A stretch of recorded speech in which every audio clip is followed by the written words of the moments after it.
How are you enjoying Warped Tour so far? Loving it. It's hot. Kids are crazy, and it's our first one. Good times. So, can you share with us maybe a survival tip for fans or bands? Wet wipes and board shorts is the best way to go about this whole thing. And try to shower whenever you can. That's why I have all my shower shit right now. You're prepared. Yeah, well, I know there's showers around here somewhere. I can smell them, so I'm going for it. For sure. So, can you, share with our site riggers at popculturemadness.com a little about the band? Like, how did things come together? We were just like any other band, kind of like a garage band in high school, just four friends, and we're still a band. We're not really friends anymore, but we're still a band, and just still plugging away. We basically just haven't stopped. That's all. We just started in high school playing covers songs, and then eventually put our own music in there. Okay. And threw some reggae and some ska and some punk, and that's what we are. So do you think we see a lot more of that, like, almost genre blending between music now? I personally, I think it's a good thing. Like, how do you feel about that? Like, even the state of the industry in general right now? I think that the blending thing for us is just because we're into so many other kinds of music, and we couldn't really, not agree on one thing, but we just didn't want to just be a one kind of music, so we just... I get bored really easy, so I want to play some reggae, I want to play some punk, I want to play some ska or country even, But I understand why bands will stick to one genre. I mean, it makes sense. It's a lot easier to, get radio play and get kind of well known. It's because a lot of our fans get confused a little bit sometimes, but that's just kind of about how we are. That's what we've always been, so we're kind of sticking to that. So, with everything being online now and music sharing and all that stuff, do you think it's as important, like you said, with even just making records like it used to be? I mean, everything's singles market now.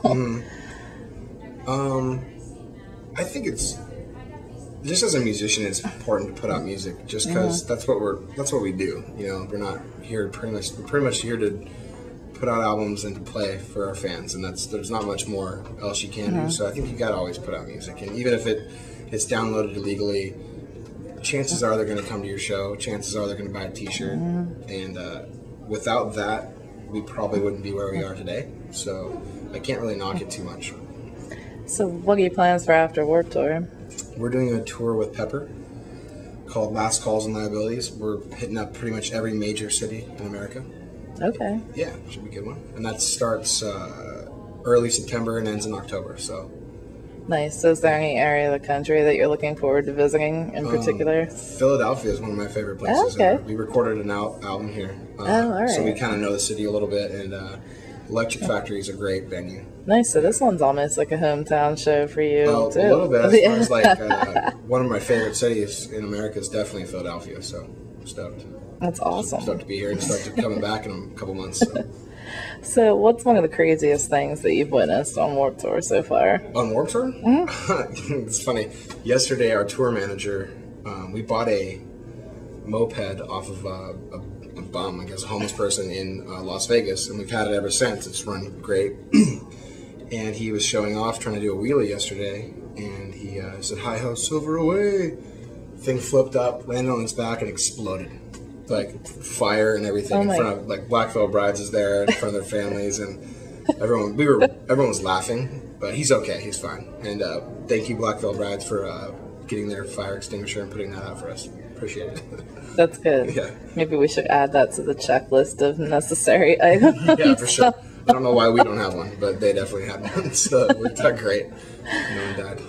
Awesome. So who are some early influences for you as a musician? My dad forced me to listen to The Police, and I thank him every day for that, because that's one of my favorite bands of all time, and they're kind of similar to us if you think about it. They're kind of punk and kind of reggae.